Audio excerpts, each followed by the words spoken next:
اس تصویر کو ذرا غور سے دیکھیں۔ 2019 میں پانی کے درمیان موجود پلرز دریا میں پانی کی مقدار یا پھر اس کی سطح کو بتا رہے ہیں، جو اگلے 2 سال کے اندر ہوتے ہوتے مسلسل خشک ہو رہی ہے، اور یہ قیامت کی ایک اہم ترین نشانی ہے۔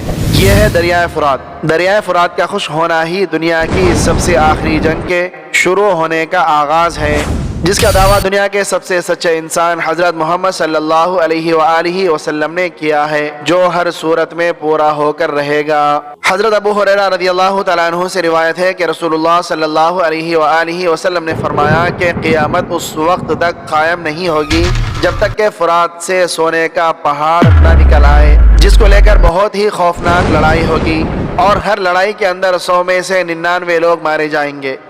ان میں سے ہر ایک شخص یہ سوچے گا کہ شاید میں اس لڑائی کے اندر بچ جاؤں اور تمام مال کو حاصل کر لوں۔ ایک اور روایت میں آتا ہے کہ دریائے فرات خشک ہو کر سونے کے خزانے کو ظاہر کر دے گا، لہذا جو شخص بھی اس وقت موجود ہو اس میں سے کچھ بھی نہ لے۔ اس اہم ترین حدیث مبارکہ کے اندر قرب قیامت کے قریب کی ایک اہم ترین پیشن گوئی کی گئی ہے، اور ہم میں سے کسی کے تصور میں بھی نہیں تھا کہ یہ کبھی خشک ہو سکتا ہے۔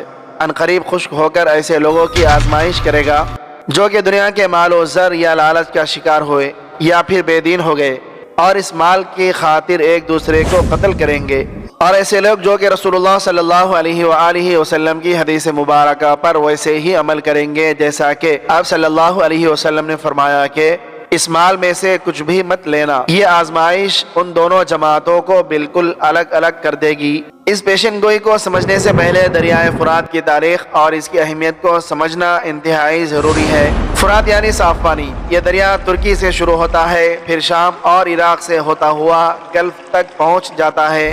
کربلا کا واقعہ اسی دریائے فرات سے نکالی گئی ایک نہر کے کنارے پیش آیا تھا، جسے نہر القمہ کہا جاتا ہے۔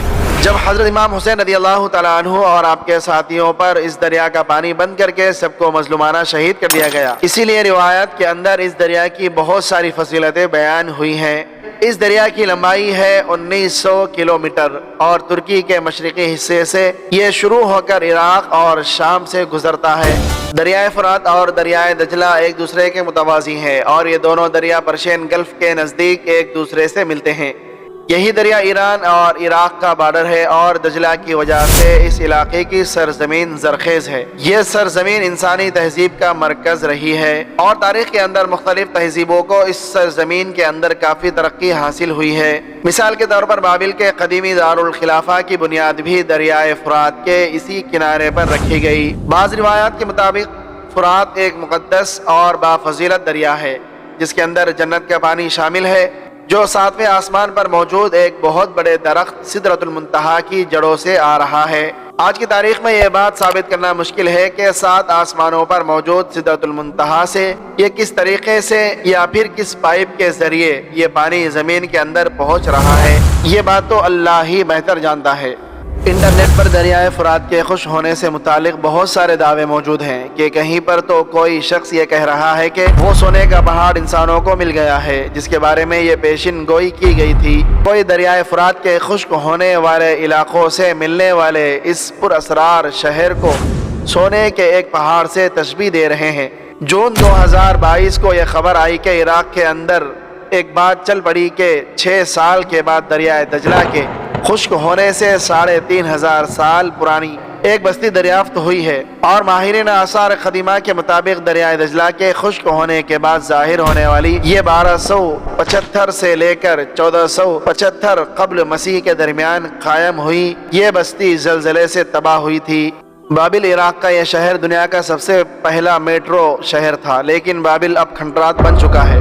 بغداد سے 100 کلومیٹر دور دریائے فرات کے کنارے پر واقع یہ انسانی تاریخ کا پہلا شہر تھا، جس کی آبادی تھی تقریباً 2 لاکھ سے بھی زیادہ۔ 4000 سال قبل مسیح کی تحریروں کے اندر بھی اس شہر کا تذکرہ ملتا ہے۔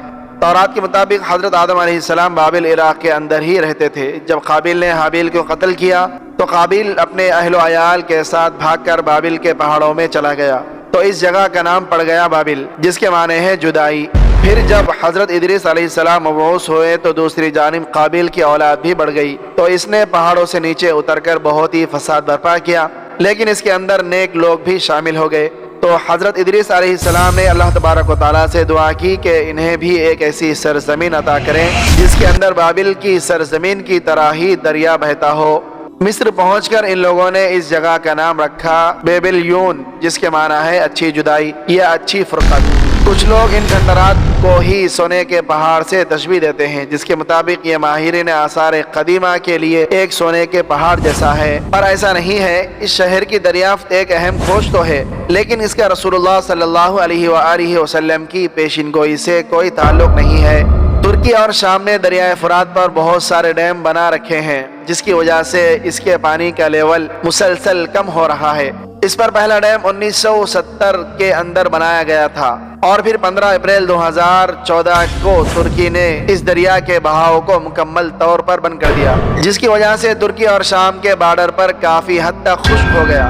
اب بابل شہر کیونکہ پرانی حکومتوں کا مرکز تھا، لہذا کچھ لوگوں کو امید ہے کہ یہاں پر دفن کوئی بہت بڑا سونے کا خزانہ ہے جو شہر کے نیچے موجود ہو سکتا ہے۔ اس کے علاوہ اس کے آس پاس بہت چھوٹی چھوٹی ایسی چٹانیں موجود ہیں جن کے اندر سونے کی کافی مقدار موجود ہے، جو کہ یہاں کے لوکل لوگ تھوڑی تھوڑی مقدار میں نکالا کرتے تھے۔ لیکن جب یہ شہر زلزلے کے بعد تباہ ہوا تو یہ چٹانیں دریا کے نیچے دفن ہو گئی، اس لیے آج بھی دریائے فرات کے نیچے موجود ان چٹانوں سے بہت معمولی مقدار کے اندر سونا نکالا جاتا ہے، جسے بنیاد بنا کر اس پیشین گوئی کو سچ بتایا جا رہا ہے، لیکن ایسا نہیں ہے۔ اور اب تک کہیں سے بھی دریائے فرات کے سونے کے پہاڑ یا بہت زیادہ مقدار کے اندر سونے کے پہاڑ یا پھر خزانے کے ملنے کی تصدیق نہیں ہو سکی ہے۔ اور ایسا اس لیے بھی ہے کیونکہ حدیث مبارکہ کے الفاظ کے مطابق پہلے اس دریا کو مکمل طور پر خشک ہونا تھا، جبکہ آج بھی اس کے اندر کچھ پانی ابھی باقی ہے۔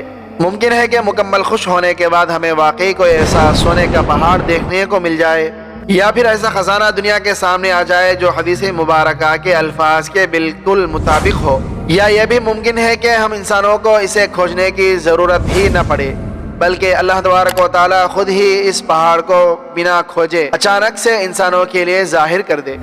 اگر دریائے فرات اسی سپیڈ کے ساتھ مستقبل کے اندر بھی خشک ہوتا رہا تو ہمیں یہ عمل 1 سے 2 سال کے اندر ہی مکمل ہوتا ہوا دکھائی بھی دے گا۔ تب تک ہمیں بس انتظار کرنا ہوگا، جبکہ اس کے علاوہ انٹرنیٹ پر اس پیشین گوئی سے متعلق جتنے بھی دعوے موجود ہیں، چاہے وہ تیل کے ملنے کے ہو، سونے جیسی کسی قیمتی دھاتوں کے ملنے کے، یا کسی اور قیمتی چیزوں کے ملنے کی، وہ سب کے سب من گھڑت باتیں اور افواہیں ہیں۔ یہ بات واضح نہیں ہو سکتی، بلکہ اس سے مراد ایک سونے کا پہاڑ ہی ہے، اور یہ عنقریب ہو کر ہی رہے گا، آج کل یا پھر کچھ سالوں کے اندر، ہم نہیں جانتے۔ باقی آپ اس بارے میں کیا سوچتے ہیں؟ اپنی قیمتی رائے کا اظہار کمنٹ سیکشن میں ضرور کریں۔